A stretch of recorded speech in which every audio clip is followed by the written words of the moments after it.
la quieren toda. Sí, eso es lo que está pasando, eso es lo que está en discusión. Y estamos hablando de tu bolsillo. Y esta vez, me parece, vale la pena que lo hablemos de entrada. Y así de corta, diría Ivo Kutsarida. Corta la bocha. Porque si no, después pasa lo de Vicentín. Pasa que se cree que estamos hablando de cualquier cosa. Estamos hablando de guita. Y de guita de tu bolsillo, directamente. Esto es lo que valía un abono de alto consumo, o sea, un abono con minutos libres, con mensajes libres y con 15 gigas de datos, en enero del año pasado.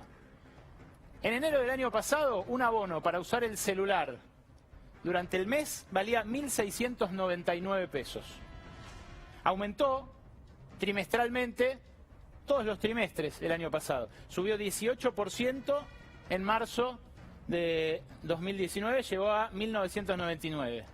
Después, en junio, trepó a 2.309. Estoy hablando de uno igual con alguna bonificación, ¿eh? Con alguna bonificación. Son muy dispares los precios. Pero esta es la evolución que siguieron los planes de la gente que recibe una factura a fin de mes. En junio de 2019, después de un aumento del 15%, llegó a 2.309. En septiembre iba a haber otro aumento del 15%, iba a llegar a 2.649. ¿Pero qué pasó? Ese aumento de septiembre se postergó a noviembre, después de las elecciones. ¿Casualidad? No lo creo. Después de las elecciones se aplicó ese de noviembre y se aplicó después el de diciembre, el de fin de año, 23%, para llegar a 3.249. Entre esto y esto hay un 91% de incremento. 91% de incremento. Después se congelaron los precios, vino la pandemia, iba a haber un aumento en marzo, el gobierno negoció con las compañías de teléfonos celulares, las tres grandes básicamente, Telecom, Movistar y Claro, Telecom Personal, Movistar y Claro, y ese aumento de marzo se suspendió. Ahora pedían aumentar un 10%, repito, en plena pandemia, ahora vas a ver para qué es esencial el celular.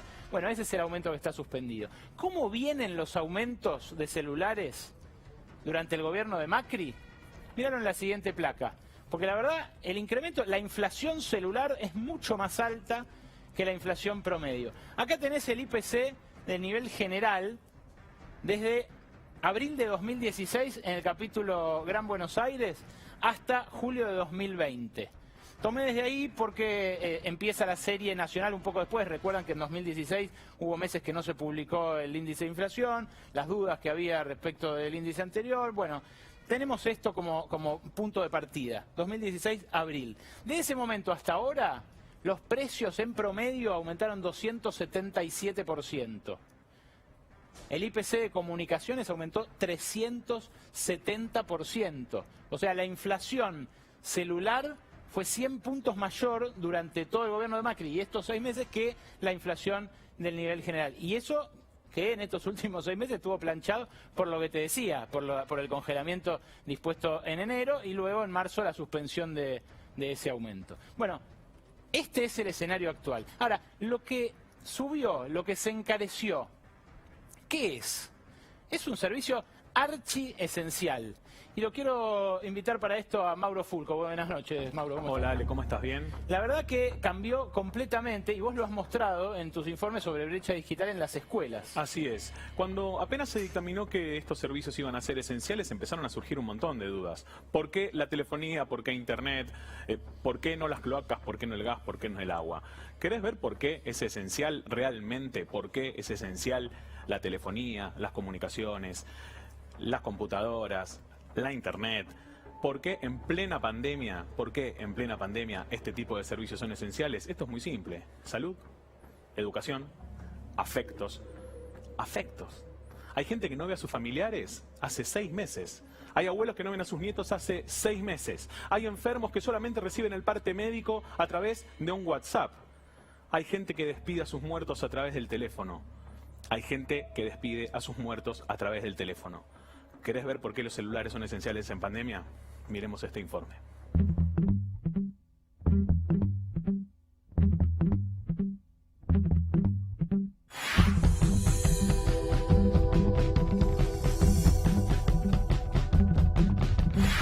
La verdad que hoy, en el contexto de la pandemia, el celular es fundamental para un montón de cosas en lo que tiene que ver con la asistencia de los pacientes en el hospital. en el consultorio. Pocos tienen wifi que pagan sus familias, y los que menos tienen, digamos, los que menos posibilidades tienen, pagan datos, o sea, pagan las tarjetas de teléfono que les permiten conectarse con la escuela. Y los que no tienen ningún recurso, a muchos le hemos pagado los docentes los datos para que se puedan contactar. Lo usaba normalmente. ¿Y durante la pandemia lo usas más? Y sí, para comunicarme con los chicos, con mis hijos, con mi hermana, con mis cuñados. Es lo que te mantiene comunicado, Y lo que nos mantiene comunicados con los amigos también, ¿no? que no es poco. Y es fundamental. De hecho, alumnos que estuvieron aislados con COVID estaban solos, y la única forma por ahí de contenerlo o de que ellos encuentren una contención fue a través del celular. Fue a través de un mensaje, decir cómo estás, cómo amaneciste hoy.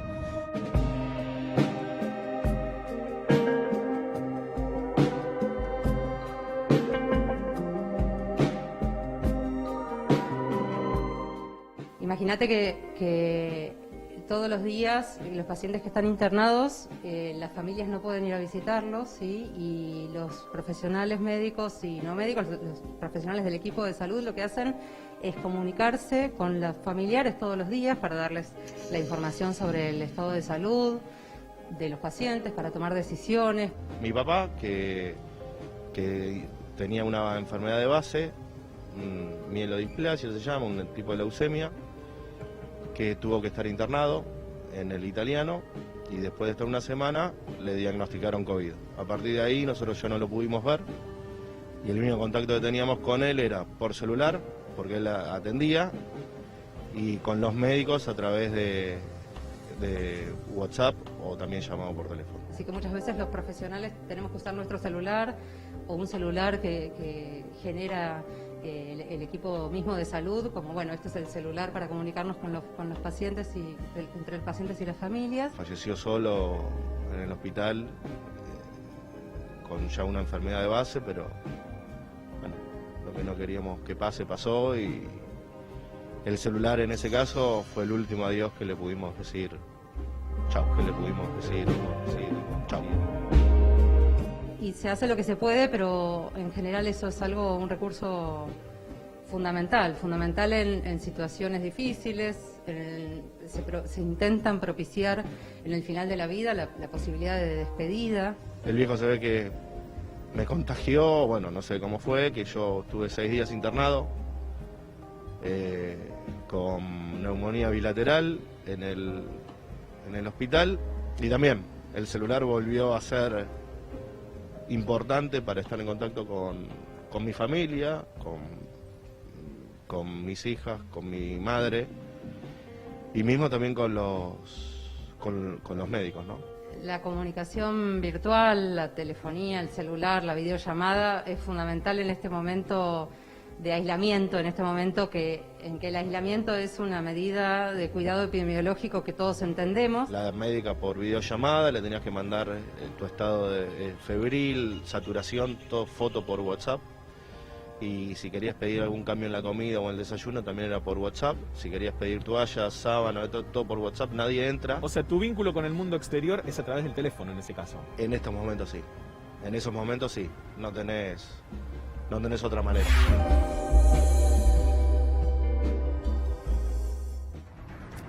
Esto no pasa solamente a la gente que tiene COVID o que tiene familiares con COVID. El celular la conectividad en general se convirtió en una herramienta indispensable para la gente sana también, que se tiene que atender, por ejemplo, en el sistema de salud, Mauro, ¿no? Absolutamente. Hoy hablábamos con el director de medicina por teléfono, y nos explicaba que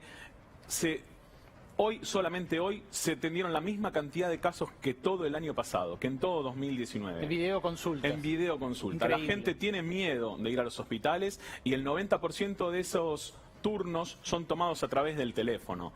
Es decir, la gente que antes iba al hospital o que iba al sanatorio lo evita porque son focos de contagio, y lo resuelve a través de las consultas a través del teléfono. A ver, ¿por qué te digo que es algo esencial y por qué te digo que se la quieren llevar toda ellos? Porque es cierto que hace falta inversiones. Ahora vamos a hablar con un empresario del sector, un tipo muy interesante. Vamos a hablar con un gremialista brevemente, también de telefónicos. Pero la verdad es que las inversiones hacen falta, hay que discutir a largo plazo. Estamos en una emergencia, Mauro. Estamos en una emergencia y pareciera como que no se toma en cuenta esta situación. Yo lo que te acabo de mostrar, Ale, es tan simple como la vida y la muerte. Es la vida y la muerte. Es tu viejo que se está muriendo y que te ve a vos por un celular por última vez. Es el médico que te está salvando la vida y que te da el parte médico a través del teléfono. Es tu hijo que estudia todos los días. Es tu papá que no puede ver a sus nietos y que los ve a través del teléfono. Somos nosotros que trabajamos a través del teléfono. Somos nosotros que vivimos en plena pandemia a través del teléfono. A todos nos cambió la vida, Ale. ¿A vos no te cambió la vida? Totalmente. A todos nos cambió la vida, mujeres. A todos nos cambió la vida. A todos nos cambió la vida. Y en parte que nos haya cambiado la vida tiene que ver con el teléfono. Bueno, esto es lo que ya venimos mostrando cuando hablamos de brecha digital, cuando hablamos de los chicos que no tienen conectividad para ir a la escuela. Todo el debate que se armó esta última semana se anticipó acá en Brotes Verdes cuando hablamos de esto. Muchas gracias. No, gracias. Fulco. Vení, acompañame a ver estos prejuicios. Estos son los prejuicios que surgieron después del decreto 690 del viernes. No va a invertir nadie, el servicio va a empeorar, esto destruye la competencia. Quieren volver a Entel, dijeron los más audaces. A ver, no va a invertir nadie. ¿Están invirtiendo las compañías de telecomunicaciones? ¿Vienen invirtiendo en este último tiempo en el que obtuvieron, por ejemplo, el gobierno de Mauricio Macri, la exención de ser considerada servicio público y de tener que hablar sobre aumentos con el gobierno, como hacen las prepagas, por ejemplo? Perdón, las prepagas lo hacen. ¿Cómo hacen las prepagas para discutir los aumentos cada vez que los tienen que hacer, seguir brindando el servicio, hacerlo incluso ahora en cuarentena y no fundirse? ¿Por qué no puede un sector como el de las telecomunicaciones tener una regla similar? Mostrame la de Telecom, Santi, porque, a ver, no van a invertir más. Mirá lo que pasó con las ganancias de Telecom, que incluye al holding Cablevisión dentro del mismo paraguas, porque el Grupo Clarín se las arregló para poner los que ganan guita de un lado y los que no ganan del otro.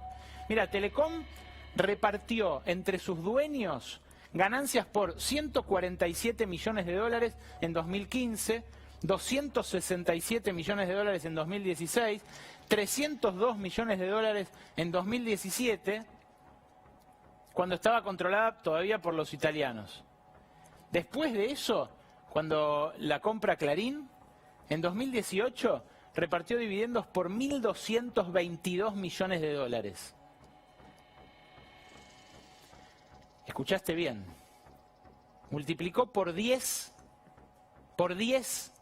la repartija de ganancias entre sus accionistas. ¿Sabes quiénes son sus accionistas? Sí, los que la quieren toda para ellos. En un ratito vas a ver un documento precioso que es colegas, periodistas perdiendo toda elegancia para defender el lujo de esos poquitos, sin prurito ninguno, una vergüenza pero antológica. En minutos nada más la vas a ver acá. Ahora, otro prejuicio, el segundo de los prejuicios, va a empeorar el servicio. ¿Puede empeorar el servicio de los celulares? ¿Puede empeorar el servicio de Internet? Bueno, muchos me dirán sí, puede empeorar, por supuesto, puede empeorar, pero ya es pésimo. Y no lo digo yo, lo dice este ranking de quejas de los consumidores en el Servicio de Defensa del Consumidor de la Secretaría de Defensa del Consumidor Nacional. Mostrá la lista, Santi. ¿Quiénes son los que más quejas tienen dentro del mundo corporativo? De las 10 empresas que más quejas registraron entre el principio de 2018 y mediados de 2019, que era la base de datos disponible hasta hoy, de las 10, 7 son de telecomunicaciones.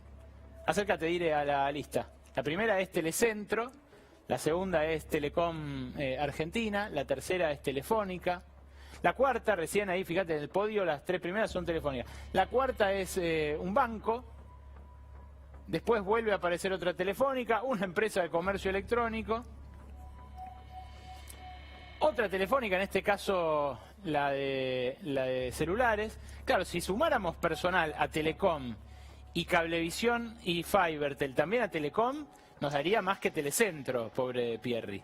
Pero no importa, la cuestión es que ustedes vean ¿quiénes son las empresas que más quejas generan en la Argentina? Son estas empresas. Digo, puede empeorar el servicio, por supuesto, pero no es un servicio a defender. Argentina tiene, por ejemplo, un promedio de conectividad de 3 megas. 3 megas. Uruguay, que se provee de conectividad a través de Antel, una empresa estatal, tiene 6 megas de promedio de conectividad.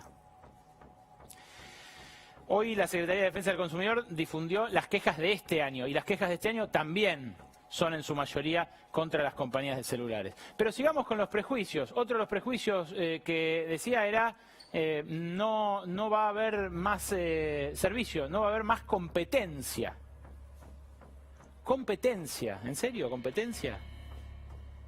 En la mayor parte del territorio argentino, las opciones son una o dos para tener internet. Acá en la ciudad de Buenos Aires, en algunas más poquitas ciudades, tenemos un abanico de opciones y hay competencia. En la mayoría de los lugares no. En esos lugares hay mucha menos conectividad y esto lo da cuenta el INDEC. Fíjate, ciudades donde falta acceso a internet, lo ves en esta placa. En la ciudad de Buenos Aires solamente el 8% no tiene acceso, pero en el Gran Paraná esto ya es mayor, en el Gran Santa Fe mayor, en el Gran Mendoza también. En el Gran Buenos Aires casi 2 de cada 10 hogares no tiene acceso a internet de ninguna forma, ni móvil ni fija. Y fíjate lo que ocurre en el Gran Rosario, más de 3 de cada 10 hogares no lo tienen. Hay otra forma de ver esto, que es la cantidad de hogares con conexión fija a internet, y eso lo tenemos en la placa siguiente. La cantidad de hogares con conexión fija aumentó, porque yo veía a funcionarios macristas decir, bueno, durante nuestro gobierno aumentó muchísimo la conectividad. Fíjate, los hogares con conexión fija a internet en la Argentina eran solamente 1 de cada 5 en 2006, 1 de cada 3 en 2010. Pero aumentó muy fuertemente en este periodo, entre 2010 y 2015, cuando alcanzó el 53%. Y después, es cierto, siguió aumentando a un ritmo menor. Llegó al 63%. Estos son datos de Martín Becerra, que es el investigador que más sabe de este sector, que investiga en el CONICET y en la Universidad de Quilmes. Volvé a los prejuicios, Santi, volvé a los prejuicios. Esa inversión grande, la inversión de 2009 en adelante, ¿sabés quién la hizo? ¿Sabés quién la hizo?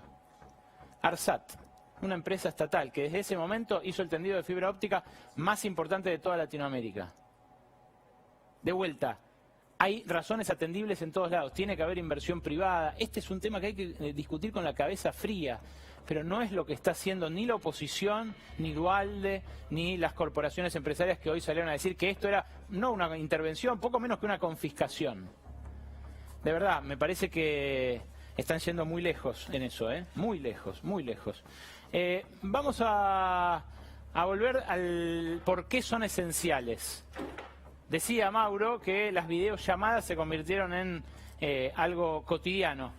¿Con quién hablaste, Mauro, hoy? Con Fernando Plazota, que es el director de medicina a través del teléfono en el Hospital Italiano. Ellos tienen mensurado desde hace 2 años cuánta gente, qué clase de gente, quién se atiende a través del teléfono o a través de otros dispositivos tecnológicos. Antes te mostramos lo cotidiano, la cotidianidad, el lado más doloroso, pero no es así siempre. Fernando Plazota lo explica y nos da los datos en esta nota. De que se decretó el aislamiento social preventivo, realmente tuvimos un impulso inesperado.